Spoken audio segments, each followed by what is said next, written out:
we'll have another floor round slightly later on in the evening. But to get back to our main debate, we have a speaker who really does need no introduction this evening.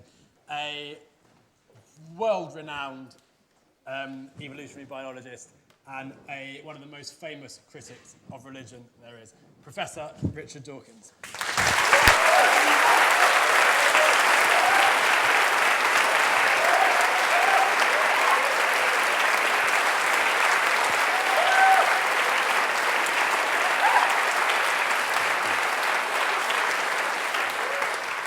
Mr. President, thank you. I must apologize to begin with for a sudden attack of clergyman's throat, which I've been trying to cure by sucking cough sweets, and I hope my voice doesn't give out before the end of my statutory 10 minutes. I'm not going to be talking about moral issues. Others have and will. I'm going to be talking as a scientist, passionate about scientific truth. So I won't say I don't really care whether religion has moral good effects or not. I do. But what I care about tonight, at least, is it true? And is it true really matters to a scientist? And I think it's almost a moral case that truth actually is important. My text is taken from the book of Psalms. The heavens declare the glory of God, and the firmament showeth his handiwork. That's the kind of God I could go for, the kind of God I would have gone for if I'd lived before Darwin, the kind of God I did go for as a young man when I was, as St. Paul said, when I was a child. I spake as a child, I understood as a child. How does it go? But when I became a man, I put away childish things.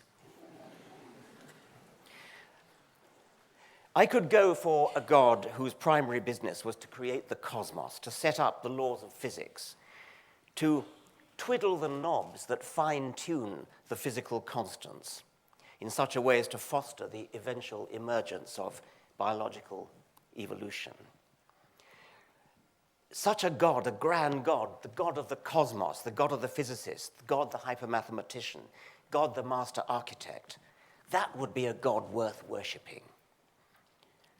Probably not worth praying to, for that sort of cosmic God, worthy of proper reverence and respect, would have better things to do than bother himself with the trivia of human prayers and human sins and human preoccupations. The sort of God I would not feel like worshipping would be one who, far from fixing his thoughts on his magnificent creation, was instead obsessed with sin. Sin, sin, sin, sin, sin. The obsession of the Christian God. Interested in nothing but the sins, including private acts, which do nobody else any harm, of the members of one particular species of old world primate. On one small planet, orbiting one rather small star amid 100 billion stars, somewhere in the outer suburbs of one ordinary galaxy among 100 billion galaxies. Such delusions of grandeur, to think that a God with 100 billion galaxies on his mind would give a tuppenny damn who you sleep with.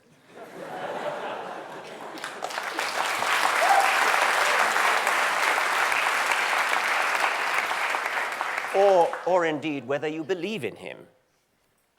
Yet the God of the Christians is supposed to have cared so much about the sins of this one species of old world African ape that he sent his own son, or himself, depending on your theology, into earth, down, whatever that means to earth, as a blood sacrifice, a divine scapegoat, in order to be tortured and killed for the sins of the world, or even the sins of one particular man, Adam, who, as we now know, never existed.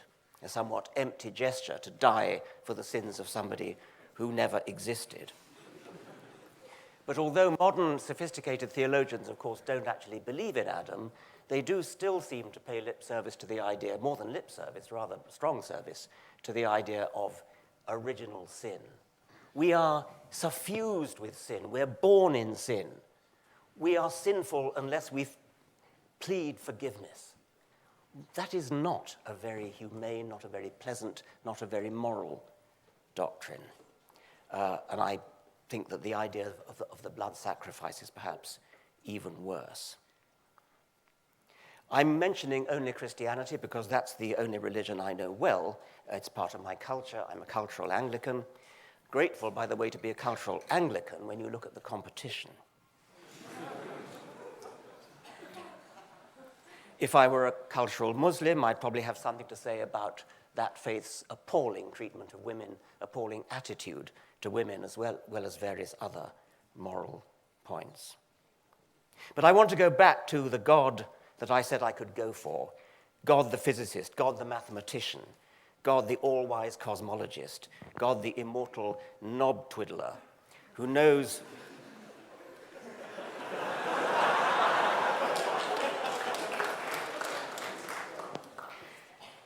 to the umpteenth decimal place the exact value of every physical constant, how it needs to be set in order to bring a lasting universe into existence which is capable of giving rise to life and eventually, perhaps, to us. The heavens declare the glory of, well, something. The fact of your own existence is perhaps the most astonishing fact you'll ever be asked to confront. Think about it. The laws of physics, which just tell you how atoms interact with each other, how fields, how forces interact with each other, have somehow managed to give rise to trees and kangaroos and monkeys and bush babies and us, a species capable of having a brain big enough to reflect on our own existence and work out where we came from and why. That's a pretty glorious thought, and we're at the center of it. Think how a camera salesman might advertise your eyes. You have two elegantly designed cameras in your head, both with ball and socket mounting, so they can be instantly swiveled in any direction and track a moving target. Each can sharply focus an image on a 5-megapixel screen with trichromatic coding for full color vision. It has continuous autofocus from infinity to just a few inches.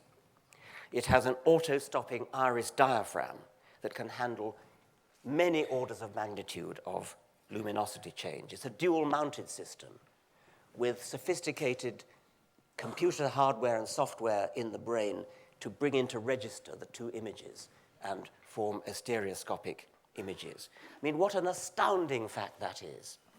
And we now know how it came about.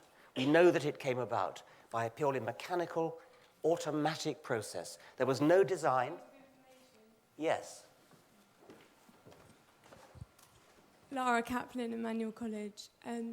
Science has previously said that they know how things come about in the development of science, and it's been proven wrong as well. And Charles Darwin has even said himself that his theory of evolution isn't complete.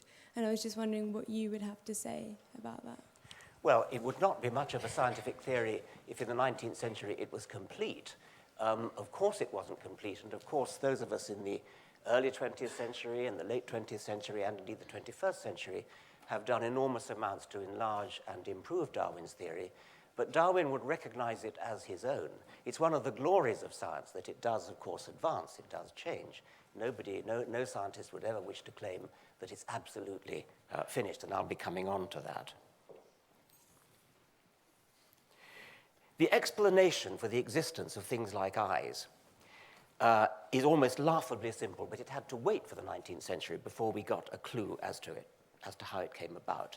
Before Darwin, it would have taken, indeed did take, a great philosophical mind to spot that the argument from design, the argument that says because it screams design at you, therefore there must have been a designer, that is a deeply fallacious argument. It doesn't explain anything, because the designer himself or herself or itself would have to have been himself a highly complicated object, a highly sophisticated object in order to achieve that level of design. Now, as the interrupter has just pointed out, we don't know everything. There are gaps.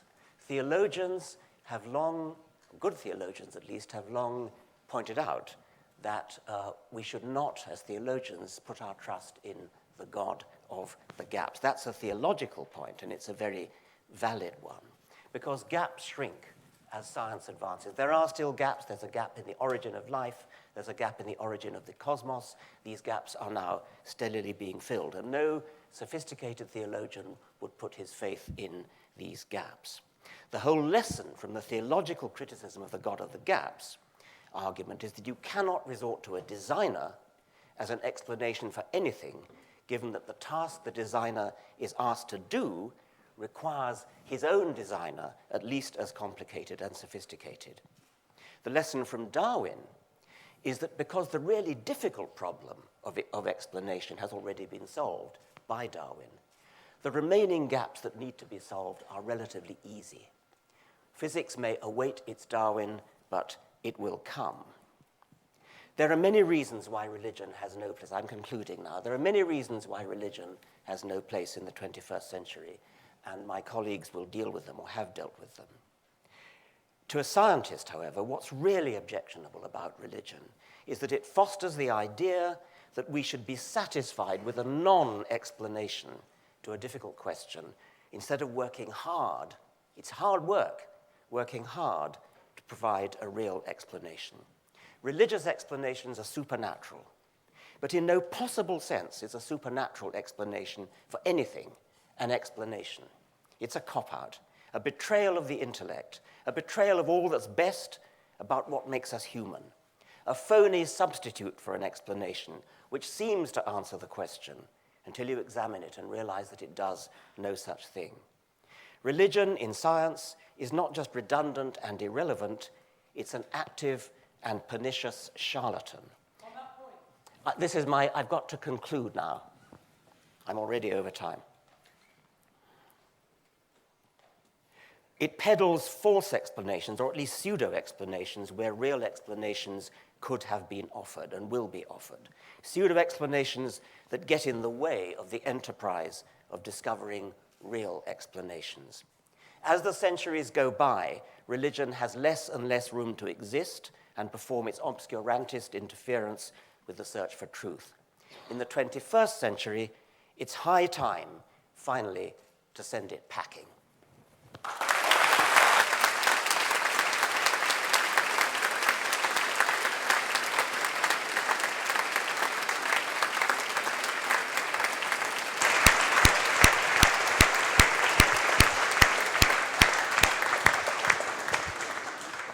Thank you, Professor. Continuing the case for the opposition is a renowned writer and Professor of Islamic Studies at Oxford. He's president of the European Muslim Network and has been known as the Muslim Martin Luther. Professor Tariq Ramadan.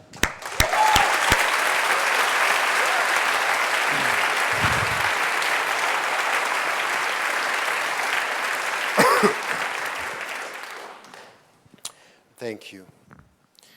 I was surprised by the fact that what I got as a question is that religion has no place in the 21st century, and all the arguments that I got right now were not talking about the question itself, and only concluding on the fact that because we have this idea of truth, the way you think we are thinking about truth from a religious viewpoint or from within the organized religion, we should hope that religions will disappear in the 21st century and have no place.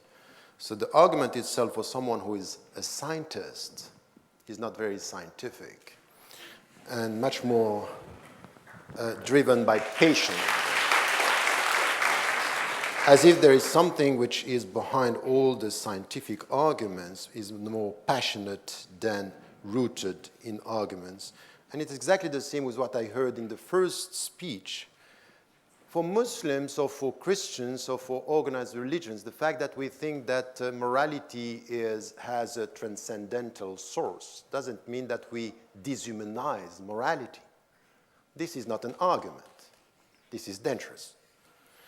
A dangerous conclusion, not a scientific one. So let me come to something which I think it's so important for us today when it comes to religions. In fact, religions as faith, as knowledge itself, or as rituals are for organized religions means. And the means, you can use them in a way or in another. You can use them for the good and you can use them for the bad. It's not because we have people from within an organized religions that sometimes are instrumentalizing religion that we should forget everything which is coming from within the organized religion and understand what was said, the sources of morality, the way we deal with human dignity, the way we deal with the way we have to deal with our own self. And it's very important. You cannot dismiss the point that within the organized religion, there is a very deep understanding of the concept of human being, what it means to be a human being. It's not only coming from Socrates, it's also coming from a very old religious tradition and a very deep understanding of what is shared in a universal way, which has to do with the way we deal with our heart, our body, and our mind. And the point is that what we get from the organized religion is also something which is very important. At the end of the day, what is good is what you are going to do with yourself. And what is bad is the way you are going to do with yourself. It's a personal responsibility. And in the 21st century, it's something that we have to listen to and at least to respect. And the point for me is this one. If we look at the challenges ahead, the 21st century, we have lots of knowledge, technology, and sciences. And at the end of the day, we have lots of means. But there are critical questions about the ends. What do we want to achieve? And this is the time where we need philosophy and religions and humanists all together to come and to deal with this. We need a pluralistic discussion on this, not humanists telling us we don't need you. If you are truly humanist, you know, please, I'm sorry, I have lots of things to say, so... and I heard because I heard so many things. So the only right humanistic position would be for you to say, I disagree with you from the organized religions, but we need you to have these pluralistic discussions on the ends and the finalities, to use philosophical discussion, not to tell us, in the name of our humanism, disappear. Is this humanism? This is dogmatic rationality. It's as dogmatic as a new religion, as the old religion. Yes, it is. So,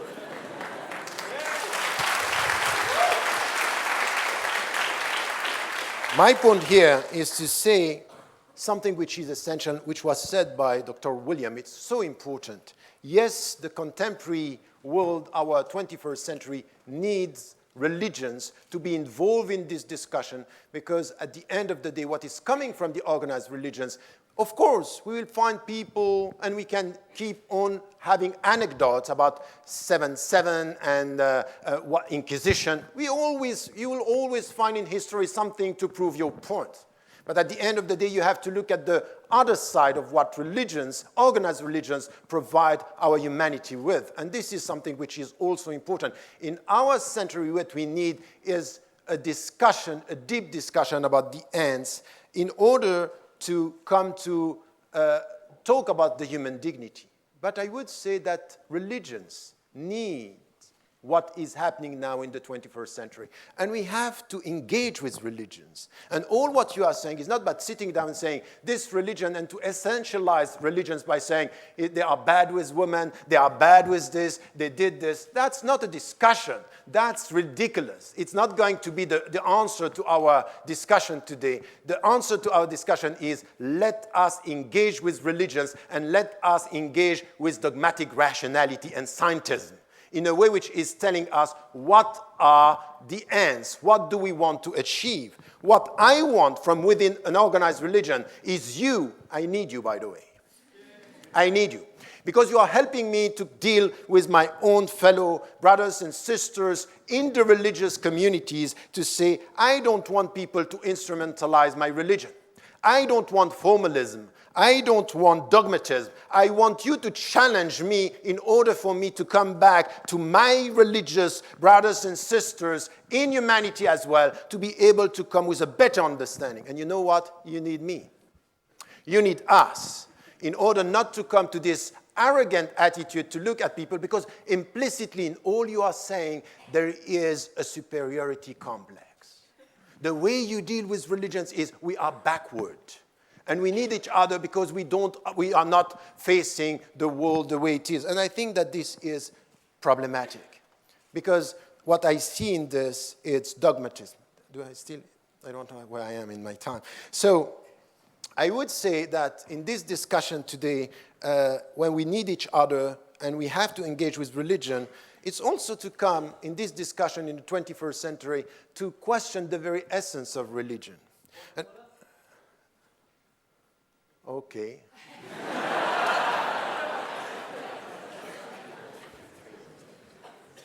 You have 15 seconds. If you say we need to engage in an open discussion with both religious people and atheists, then what would you say to the prolific record of all religions in the past and today evangelizing, trying to convert people to their own beliefs, and also educating children, and not just their own children, but also others in religious schools, trying to convince them and teach them that that is the one true way to believe? I think that...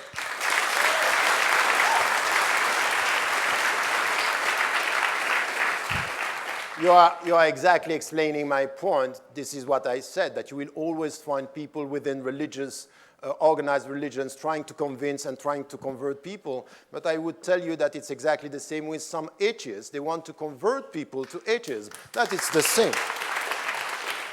And I think that at the end of the day, what is important, what I am expecting from you, as I am expecting from any human being, is to be the witness to his philosophy in his daily life. So if you are an atheist and you have principles, show me your principles. If you are a religious, show me your principles. Don't try to convert me, show me who you are, instead of trying to convince me that I'm wrong and that my truth should disappear from history.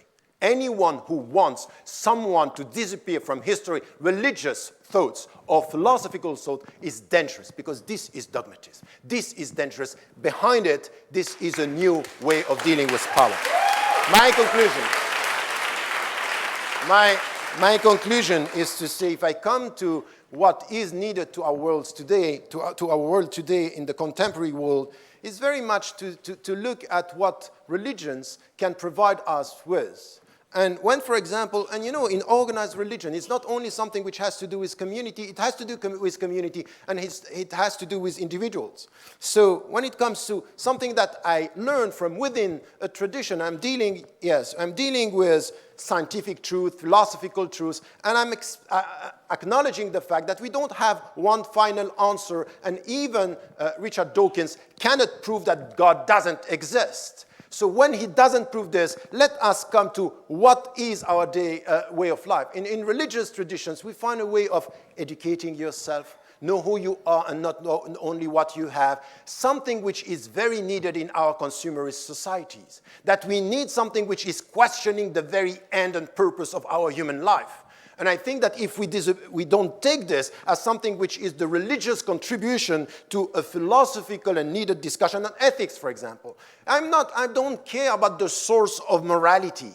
I want to talk about morality, meaning about ethics, about the fact that we need ethics in politics, ethics in economy. And why do you want me to disappear from the discussion because I'm coming from an organized religion?